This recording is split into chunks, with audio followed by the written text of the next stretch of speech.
Hello,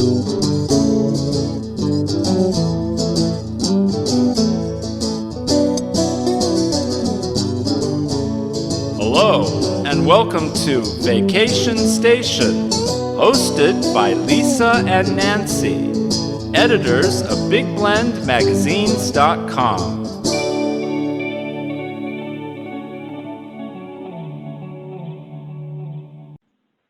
Hey everybody, welcome to Big Blend Radio's Vacation Station Travel Show with Nancy and Lisa, the crazy mother-daughter travel team and publishers of Big Blend Radio and TV Magazine and Parks and Travel Magazine. And of course, the Love Your Park Store. That's what we do. We travel full-time on that. You can see it all. Just go to bigblendmagazines.com. But have you been to Hell's Canyon and back?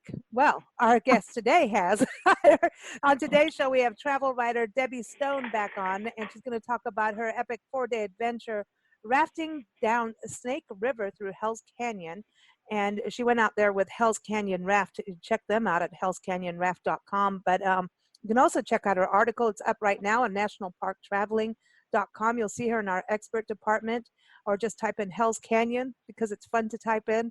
And who doesn't want to go to Hell's Canyon? Apparently, Debbie, who we call the fire monkey, had a good time. So do fire monkeys do well in hell? Just got to bring that up, Debbie. Welcome back. Hey, hi there, ladies. Yes, Hey, I went to hell. I went to hell and came back, and I was better for it. Let me tell you that. You're in one piece. You're in one piece, right? Yeah, I'm in definitely one piece. It is truly one of those incredible adventures, I think, and it's really a great multi-generational family trip, I think, too. You know, everyone gets to participate at their own level of excitement, and we had in our group of 20, we had all different people from all walks of life, couples and families and grandparents and kids, and it just made for just a great just a great experience. It's just, first of all, it's one of the most beautiful, I think, beautifully dramatic areas in the country. And yet, a lot of people that I know have never been to Hell's Canyon.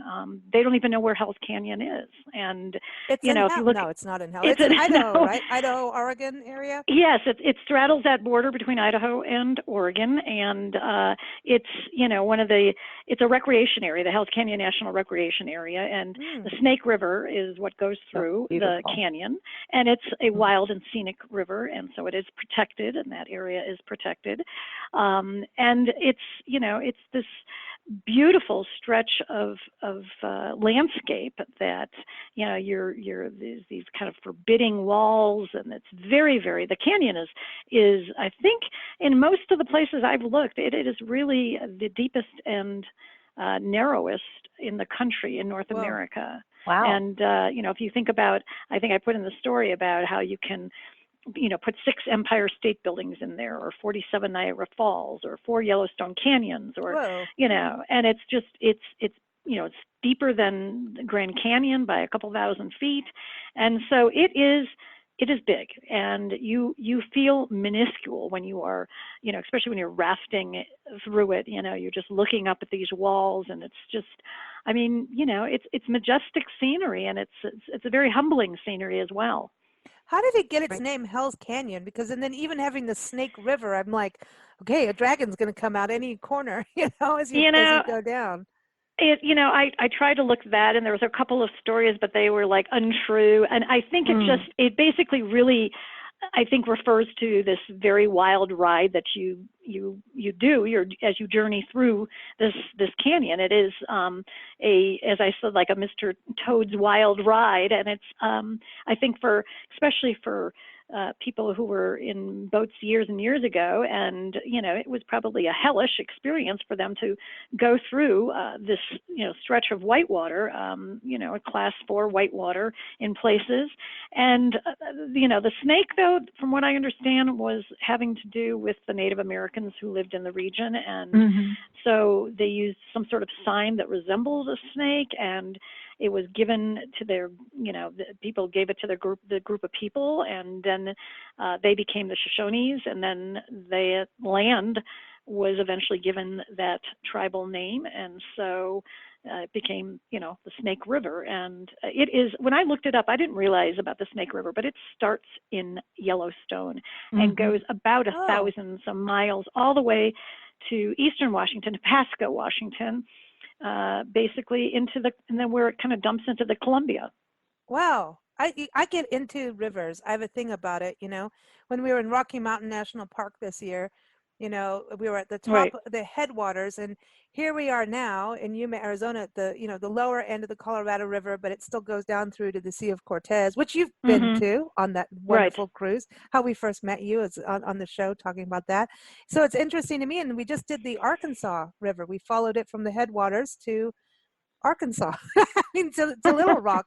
So, but it's like interesting to see how rivers change. Like at the headwaters Yes. of the Arkansas, it is a major whitewater rafting. We saw people rafting, and it's like hardcore. Right. So much fun. How much energy and fun is that? And then you get down to the end part, and here we are in our hotel room, looking over, and this wide, placid river. People are, you have to have, a motorboat to make it, a splash. So it's really interesting how it works. But that part of the Snake River, you said class 4 rafting. So this is one of the top places in the country, if not the world, to raft. It is one of the, I mean, it is definitely, has a legendary reputation. And I think when I thought about going to Hell's Canyon, I was always curious. The name is enough, I think, to make anybody curious. But I had always wanted to go there. And I had heard that if you're going to do it, you really, should spend a couple of days, explore it. And the best way to do that would be, of course, to take a boat, take a raft down that river. And so I looked for multi-day rafting adventures and came across this company, Hell's Canyon Raft, that's been in the business for like 30 years, family run, great safety record, great reviews, top of the line equipment, even better food that was incredible, and guides that are, veteran guides that keep coming back year after year. And when I spoke with the owner, he was saying that, they have a really good chunk of their business is repeat business. And they have people that do this almost on an annual tradition, like a rite of passage for them every year. And they tell him that it's different every time. The experience is different every time.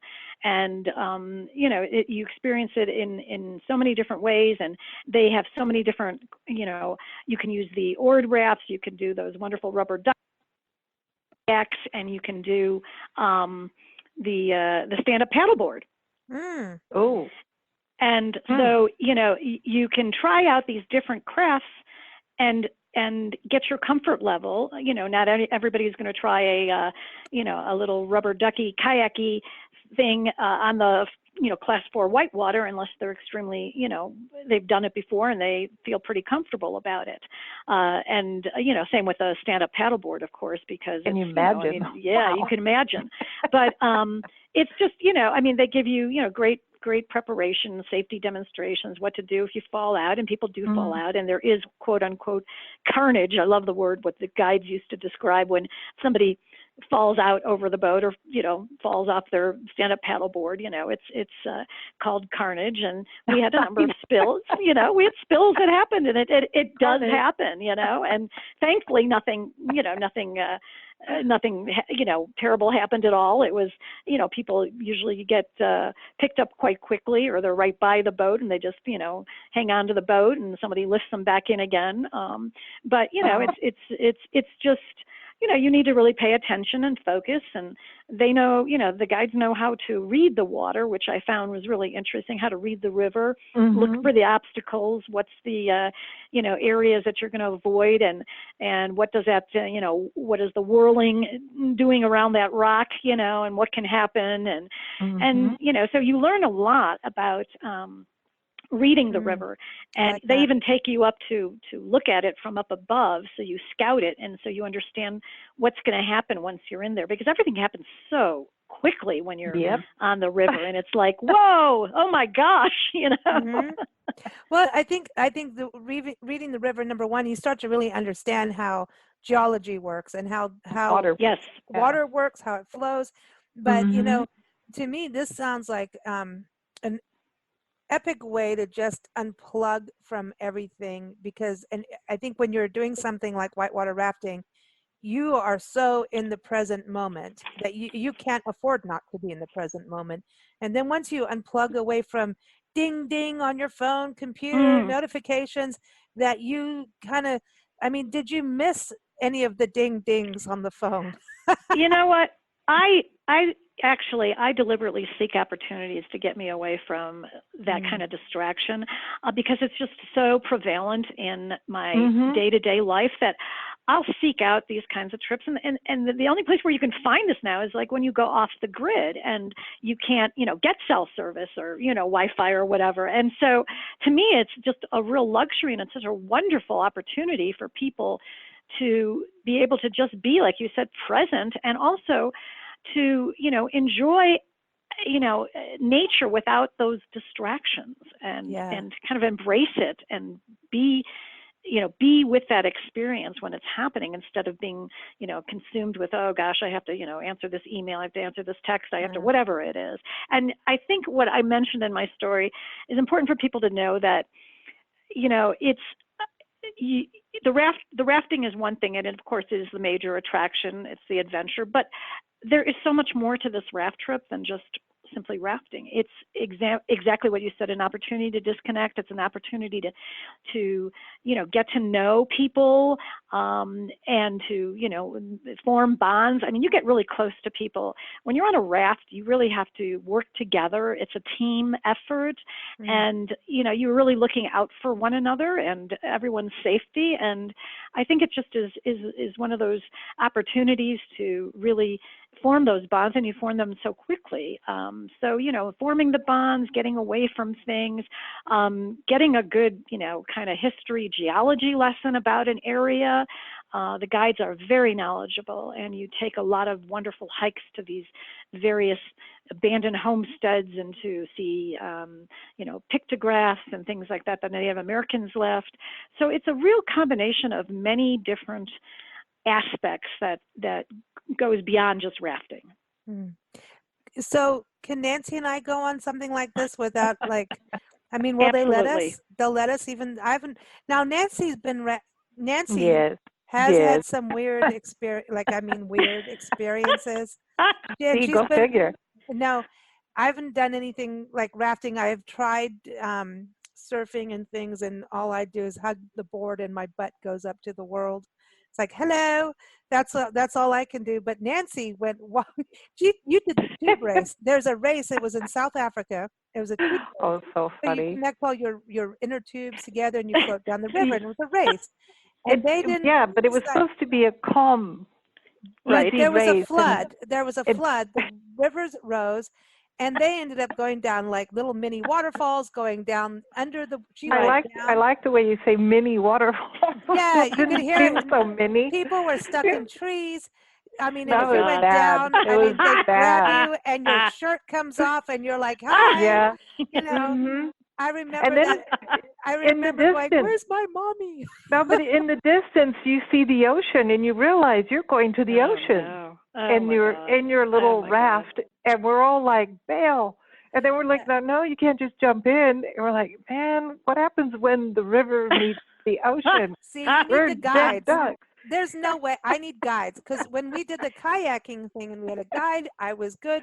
Nancy still detoured into trees, and the guy's like, don't go into the trees because that's where the snakes are. This is Louisiana. No. This is Lisa. This is something that you and Nancy would love. It's you can, like I said, you can participate at your own level of excitement, and being in an oared boat where it's being helmed by a guide, and the guide is telling you what to do, and the guide. They are great. They are wonderful people. They not only are they funny, and not only are they knowledgeable, but they are just, I don't know, they're just, they're wonderful people who have a real affinity with that environment and with being outdoors. And they really they seek for ways to make your trip the best possible trip and adventure and memorable. And not only that, like I said, they wear all these different hats. I mean, these guys, they worked so hard. I mean, not only, loading boats and setting up campsites and then, cooking, they were like magicians in the outdoor cantina. And, and then they tell stories, and then they lead you on hikes. And, to me, it's like they have to be able to do pretty much everything, and they do it well, and they distribute the workload very well. And what I loved about it is would be rafting, and then you get off the river, and maybe you'd have a little beach that you were at, and they'd have lunch for you, and then you'd hang out by the beach, and then you'd go back into the rafts or the duckies, and then at your campsite you'd pull up and they'd already set up your tents. It was wonderful. And there's also dealing with 20, 30 different personalities. Yes. Which is a major accomplishment. Yeah. Yeah, and having kids, adults, old, seniors. I mean, the variety of people from all walks of life. Some people who are, definitely, water babies and love the water and are comfortable with the water. Other people who, this is a challenge for them, and so, helping them to, accomplish something and feel confident about it. You really have to have really good people skills. Yeah, you really do. But I think it's really cool for everyone to be together as this team effort, people from different walks of life at this time in our country. Let's put it this way, and other parts of the world, let's go there too. Everybody's at this stage, and I find travel is a very big unifier. And when you go on this kind of experience, you may have interesting discussions, but it doesn't get to the stupid level. You know what I mean? It's we're here together. We're going to be nice to each other. This is going to be positive. I think this kind of thing needs to happen more, that people connect this way versus Facebook or whatever, that we actually have real interactions with people we don't know, and we all learn to get along. and do it on a whitewater raft sounds good to me. And you know what? I think you find also that no matter where the people come from or whatever walk of life, these people are kindred spirits in the fact that they want to be outside in nature. They want to experience nature, and they've chosen to experience it in this way. And, they've chosen to be, in a group setting.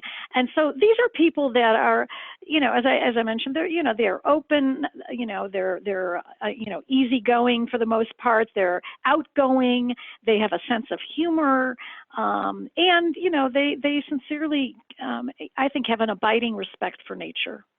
Well, you have something in common right away. Yes. That you all wanted to take the same trip. So, whatever other beliefs you may or may not have, you're in the middle of the trip. So obviously that's the topic you're going to talk about. This is important. The food afterwards. So you go rafting, paddleboarding, you're hiking, you're going to these historic, ranches and cabins. And I want to talk about that too. But the food at the end of the day, like you have a pineapple upside down cake that, I'm like, how the hell are they doing this? Right now, on the raft. It wasn't meant to be upside down. They started it on the raft, it turned upside down, and they cooked it anyway. Yeah, eggs Benedict. How does that happen? Like, it just, like I said, they really are these magicians, performing what I consider feats of culinary, expertise in an outdoor setting. And everything, of course, tastes really good when you're outside, but it was like when they brought out the baked brie with this dollop of huckleberry on top, and it was like, I felt like, oh my gosh. And, beer bread, bread made with beer. Ooh. And, and then they cooked the fish, grilled the fish, and then or made pasta and it was just the blueberry pancakes. And I don't know, it just, I think food is always important on, when you're traveling. It's wonderful to, whether you're in a different country, to try the different foods and things.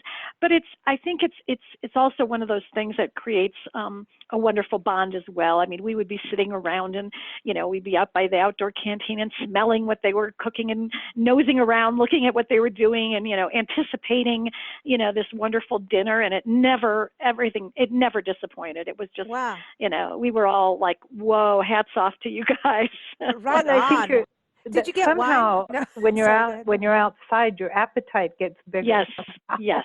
Well, yeah. You're using energy, even just in the adrenaline of the water and being, aware and looking and reading Yes. the water, learning, you are aware, and so your energy, you're burning calories right there. You're using your energy. Do you get to have wine at night and see the stars? That's You important. do. They do have Oh. wine for you, and you can also bring stuff that you want to put in their coolers if you have particular things. But yes, they did have wine and soft Wow. drinks and so it's really it's This is quite like nice. luxury on the river, but you've got these incredible canyons. So you saw like pictographs and everything, and so you got into the people history that really goes back to Native Americans and Yes, the ancient ones. absolutely. And they think that there were people back there 15,000 years ago because they have found, Clovis points and they believe, then also that the Nez Perce, they have a claim to the canyon, and they have a legend about the coyote figure that they have that was supposedly dug the canyon with this big stick to protect the ancestors of the tribe that were living in the mountains of Oregon from the Seven Devils, and that's the mountains across the gorge in Idaho. And so that there's that human history, and then you've got the human history. Lewis and Clark came around, and they kind of skirted the canyon, but then came back, and they had people that went out and kind of were members of an expedition, and they were out there on the Snake River, and they actually made it to a part of the canyon and came back and told Lewis about it, saying that it was just, this huge, very high riverbanks rose to great heights. And so it was kind of noted back then in the early 1800s. And then they had, the copper and gold were discovered in that area. And so you had prospectors coming and ranchers coming, and so you go to these abandoned homesteads and you see the remains of old farming equipment, and you have that connection that people actually live there and try to eke out a living in this kind of basically harsh and remote place. So wow. And then the one place that I found was interesting was Kirkwood Ranch, which has now been taken over, I believe, by the Forest Service, and they created a little museum, a kind of a visitor center at this one cabin at the ranch, and there are all these really, I don't know, cool artifacts and pictures, kind of talking about the evolution of ranching in that area. And they have a volunteer who stays at the ranch, and these volunteers put in for this. They want to come, and a lot of them come year after year, and they spend a couple weeks out there in this remote area, and they are the ones who greet the visitors and talk to them about the history. And we were very fortunate to have Chuck Hawkins. He was, I think, in his 6th year of volunteering. He comes for the month of August, and he loves it. He was I think an old rafter at one time and also worked for the Forest Service years and years ago, but he has a particular affinity with that area. Oh, wow, man. This is like a well-rounded adventure, epic. Very much so. I mean, this is so cool. I mean, I want to go do it because you should. Why not? You should. And I tell anybody, I'm like, you anybody can do that trip. Anybody, you don't have to have some kind of like uber sense of uber fitness level or anything. It's for everyone. It really is. And like I said, it's just like there were, there are seniors there are young kids there. Everybody can participate at their level and have fun and just, see this amazing place and have this amazing experience. I'm ready to go now. We need a nature trip. It sounds like fun. I like it. I know. And to me, there's nothing like eating outside. I love food that's, I don't know, there's a thing about preparing and eating food outside because to me, that's really nice. Real environment. Yes. And I want to camp. So you're in tents, right? So you have your own private tents. And you have your tents. And they supply you with, sleeping bags and all the gear, and you just bring your bag of whatever you need, your clothes or whatever, and in the summer it's going to be pretty toasty out in the canyon, but that wonderful part of that is that anytime you're hot, you just jump over you just go in the water, and the water just feels wonderful. So a lot of people would swim and take dips and just jump off the rocks and just hang in the water. It was delightful. It felt great to be there. Now, what Nice. about going potty? Sorry, I'm going to bring up the thing. I know people are thinking about it. I know you all are sitting there going, well, okay, do I have to go pee pee in the woods with the bears? You know? So that's always kind of the I think the major point of discussion, I think, and the guides take great pains to tell you how it works. And basically, they set up a portable loo that is a little bit of ways from the campsite, so that you're not right there.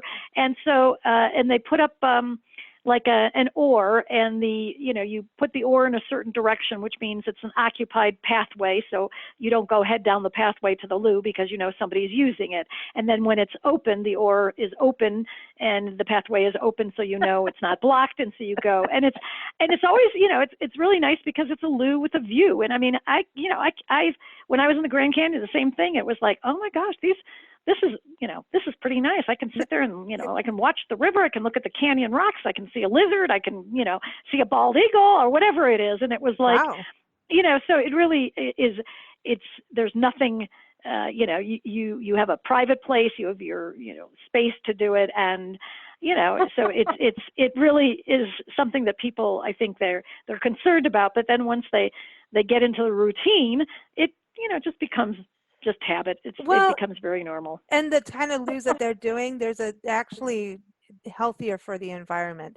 Then people go out camping and go everywhere. Going pee pee in the woods that is actually not good for the environment. Honestly, we have there's huge studies now about the wilderness areas with backpackers and what can we do about what we do. Right. Our doo-doo needs to be collected and taken somewhere else, because I mean, even though we are animals, we still have we're not that clean compared to wild animals when it comes to that. And this company and every company that you have a responsibility. What you pack in, you pack out. So and you just you have a real concern and a real regard for the environment, and I think that's instilled in you. The guides are great they're great role models in that respect. And so it's like I said, it's something that people shouldn't fret about or be concerned about. It really is not a big deal. And once you've gotten into the routine, I always say you're on river time, and you get up when the sun I love when that. it's so nice, and you go to bed and you're under the stars. You don't have to sleep in your tent. In fact, a lot of times it's sometimes too hot. We just drag our sleeping bags out and we're under the stars, and it's just and then you wake up and you smell the coffee or you smell the bacon or whatever it is, and it's like then you're ready to get rolling. Wow. That is magic. That is pure. I mean, coffee, that's the thing. You got to have your coffee, right? Everybody's got their thing, tea, whatever. But, being able to just be out in nature that way, that there's nothing like it. What a bucket list adventure, I think. It sounds like a bucket list adventure. Sounds like Yeah. It really is. And then the one thing we didn't mention was, the fishing is very good there, and it's known, far and wide for wonderful fishing. And so people, can fish. Mostly it's the catch and release. I think I said in there that we had one family that caught 90 I think largemouth bass or whatever. I think it was, they catch and release in one day, and it was some people, they're really into the fishing. And so that's what they want to do. But also if you wanted to try fishing, say you'd never tried fishing, just like, people, maybe this is their first raft trip or their first raft trip on whitewater or their first camping trip, or, they've never been fishing before, or, any of that kind of thing. I think it's one of those things to give yourself a little bit of a step outside your box if you want to. Try something new if you've never been in a inflatable kayak, if you've never been on a stand-up paddleboard. You have the chance to try those in a great environment, and you can get instruction from people who know what they're doing. See, I like that. I think that's important too. Get everybody out and doing things that you keep like, I want to, but you have guides, you have people that can help you, and guide you. That's what they are. Right. And I think guided trips like this are epic. Everyone, hellscanyonraft.com. Go check out their website. I was on there today. I'm like, dude, I want to go. I know they do things like in the Salmon River too. So there's all kinds of adventures with them. And again, Debbie's article is up on nationalparktraveling.com article, and made a little video of her photos from her adventure. And so you can check that out. Just type in Hell's Canyon, or you'll see Debbie's page, her expert page up there on the site. And we want to thank you for joining us, Debbie. Always fun chatting with you, Fire Monkey. You've had an epic summer. I mean, you've been. I have. You did You went from like Santa Fe through Colorado. You did. To Utah, Idaho, Washington, Oregon, California. I mean, it was just Nevada. It was very, very epic road trip, and it was wonderful. Wonderful to do. Great to get back and get a little bit of semblance of a routine. But I'll be off again, and I'll be doing some stuff in New Mexico, and then more fun and more adventures planned in the new year. So it's always good. I love the planning. I love the anticipation. I love knowing that I'm gonna go see something new and different, or go see something old in a new and different way. Yeah, I love that. What you're doing is amazing. And everybody, don't forget, keep up with us at bigblendradio.com. That's the website. Our shows go live Sunday through Friday, and on multiple places: iHeartRadio, iTunes, TuneIn, Spreaker, YouTube. It's all there. That's like a gazillion Google podcasts now. I don't know. It's all over the place. So just type in Big Blend Radio. You'll find it. And you can listen as they go live or on demand. But the best thing is really bigblendradio.com. But we always love to play music for our guests. And I don't know, this album, Jeffrey Halford and the Healers, West Toward South is the album. And it's like one of my favorite. It's just dirty, gritty, they're traveling music, and dirty. Yeah, it's gritty. It's got grit, man. It's good, and it's being looked at for a Grammy, and I want him to get it because he's awesome. The music is awesome, and he's out in Muir Woods country and all that region, and so we're gonna play the title track. Though I did kind of want to play another song on the album. It's called Deeper Than Hell, because Hell's Canyon. But we're gonna play West Toward South, because that's kind of like even what you were doing on the Snake River in a way, So I thought we'd play this because it just kind of feels that way. So thank you so much, Debbie. Thank you everybody for joining us here on Big Blend Radio. Here it is, West Towards South, and you can keep up with Jeffrey Halford. Just go to jeffreyhalford.com. Thanks, Fire Monkey. Thank you, ladies. Take care. Hey.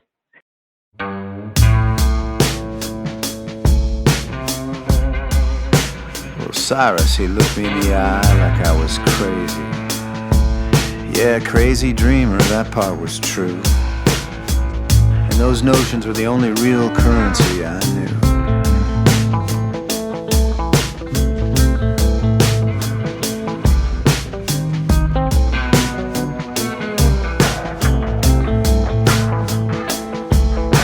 Hinged in the North Country where the cold rattles your bones.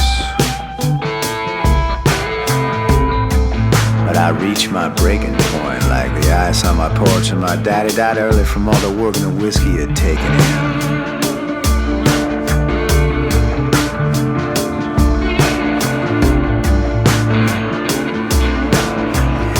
So I told my brother Cyrus I didn't want to be like him. My daddy named me Ambrose after that Bierce of a man who wrote Civil War stories first person, first hand. First hand.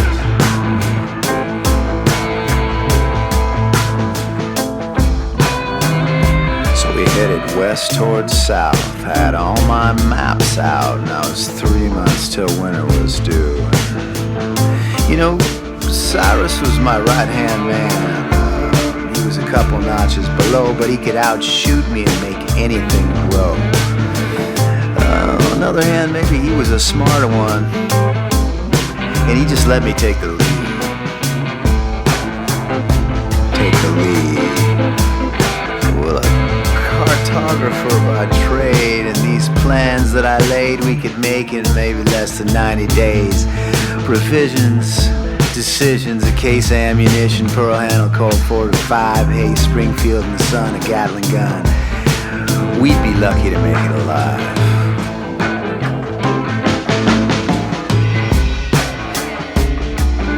And the wind kicked up south of Toronto.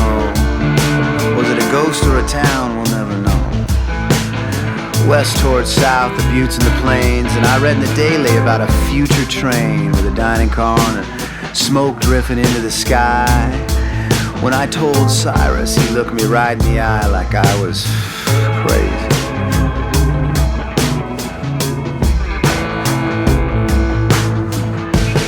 West towards south, towards west towards south, where the river will wind up in the sea.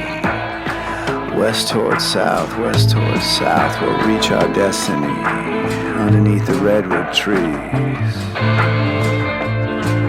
The easterly winds blow hot, while the Sierras, they start to get cold, and there's gold and smoke, hand-rolled, horse tenfold, and we march west towards south, towards west towards south, towards west towards south, towards west towards south.